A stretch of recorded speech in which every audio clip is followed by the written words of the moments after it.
సింహరాశి. ఈ సింహరాశి వారికి ఆగస్టు నెల 2024 సంవత్సరానికి గాను ప్రొఫెసర్ డాక్టర్ ముల్లపూడి సత్యనారాయణమూర్తిని నేను మాస రాస ఫలితాలు చెబుతున్నాను. మనకి ఈ సింహరాశి వారి యొక్క గ్రహస్థితి ఏ విధంగా ఉందో మనం ఒకసారి పరిశీలన చేద్దాం. మనకి ఈ యొక్క మీన రాశిలో రాహువు, కుంభరాశిలో శని, మరి కన్యా రాశిలో కేతువు ఉన్నాడు. మరి గురుడు మే 1 నుంచి వృషభ రాశి సంచారము. ఇక కుజుడు ఆగస్టు 26 తర్వాత మనకు మిథున రాశి, బుధుడు ఆగస్టు 22 తర్వాత కర్కాటక రాశి, రవి ఆగస్టు 16 తర్వాత సింహరాశి, శుక్రుడు ఆగస్టు 25 తర్వాత కన్యా రాశి ప్రవేశం అనేటటువంటిది ఈ యొక్క సింహరాశి వారి గ్రహస్థితి ఉంది. ఈ విధంగా గ్రహస్థితి కలిగినటువంటి ఈ యొక్క సింహరాశి వాళ్ళు వృత్తి, వ్యాపార, ఉద్యోగ విషయాలలో మంచి రాణింపు అనేటటువంటిది కలుగుతుంది. మీకు ఇంతవరకు ఫెయిల్యూర్స్తో విసిగి వేసారిపోయినటువంటి ఈ సింహరాశి వాళ్ళంతా కూడా సక్సెస్ కోణంలో బయలుదేరడం అనేటటువంటిది జరుగుతాయి. ఇంతకాలం మా పిల్లలకి మేము కోరుకున్న విశ్వవిద్యాలయాల్లో, యూనివర్సిటీల్లో సీట్ రాలేదు, మేము కోరుకున్నటువంటి కోర్సుల్లో సీట్లు రాలేదు అని బాధపడుతూ, అలాగే మా పిల్లలకి మరి అనారోగ్యంతో ఉన్నారు అని బాధపడుతున్నటువంటి వాళ్ళందరికీ కూడా చాలామంది సింహరాశి వాళ్ళు ఉన్నారు. వీళ్ళందరికీ కూడా టోటల్ రిలీఫ్ అనేటటువంటిది జరుగుతుంది. అలాగే సప్తమ స్థితిగతుడైనటువంటి ఈ యొక్క శని ప్రభావం వలన వితండవాదం చేయడానికి అవకాశాలు ఉంటాయి. వ్యాపార భాగస్వాములతో కానీ లేదా జీవిత భాగస్వాములతో కానీ మనము ఈ యొక్క ఆర్గ్యుమెంట్స్ అనేటటువంటివి జరగడానికి అవకాశాలు ఉన్నాయి. అటువంటివి జరగకుండా మనం కనుక ముందు చూపుతో కనుక వెళ్ళినట్లయితే మనకి ఈ యొక్క బ్రహ్మాండంగా ఉంటుందన్నమాట. అలాగే ఈ యొక్క ఈ సింహరాశి వాళ్ళకి కోర్టు కేసులు ఉన్నాయండి. సివిల్ కేసులు అవనాయండి. ఇప్పుడు ల్యాండ్స్ ఇచ్చారు మీకు. ల్యాండ్స్ని ఏం చేస్తున్నారు మీరు? చక్కగా ఈ యొక్క లీజుకి తీసుకున్నారు. అయితే హాస్పిటల్లో కట్టుకున్నారు. హాస్పిటల్ కట్టుకున్న తర్వాత ఓనర్కి ఒక జబ్బు వచ్చింది. జబ్బు వస్తే హాస్పిటల్లో వేశారు.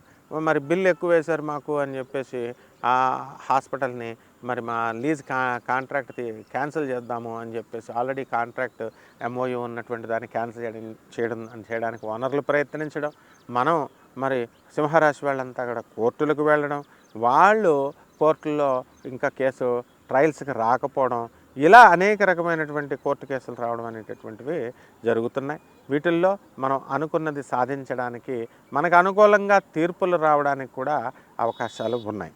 అదేవిధంగా ఈ సింహరాశి వారికి జనరాసిటీ ఎక్కువ, దయ ఎక్కువ. కాబట్టి ఊళ్ళో ఉన్నటువంటి వాళ్ళందరికీ కూడా హెల్ప్ చేయాలి అనేటటువంటి కోణంలో మీరు ముందుకంచుకు వెళ్తూ ఉంటారు.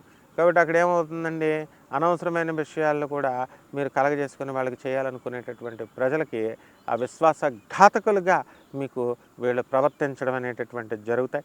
దానివల్ల అనేకమైనటువంటి మెంటల్ టెన్షన్లు మీరు గురి కావడం అనేటటువంటివి జరుగుతాయి.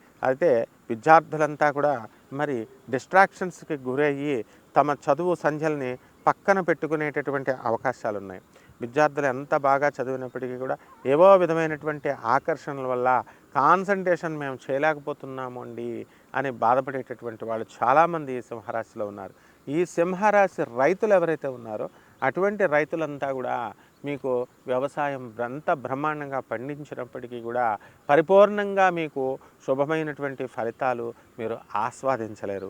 మీ పిల్లల్ని చదివించడం కోసం, వ్యవసాయం పెంచడం కోసం అనేకమైనటువంటి అప్పులు మీరు చేయడం అనేటటువంటిది జరిగింది. మరి అదేవిధంగా ఈ యొక్క అప్పుల బాధ అనేటటువంటిది ఇంకా పూర్తిగా పోదు. మీరు చేసినటువంటి అప్పులు ఏవైతే ఉన్నాయో అటువంటి అప్పులన్నీ కూడా మీరు తీర్చేయడానికి అవకాశాలు ఉంటాయి. అలాగే మీ దగ్గర తీసుకున్నటువంటి అప్పులు వాళ్ళు మరి కొంతకాలం ఇవ్వకుండా మిమ్మల్ని ఏడిపించడం అనేటటువంటివి జరుగుతాయి.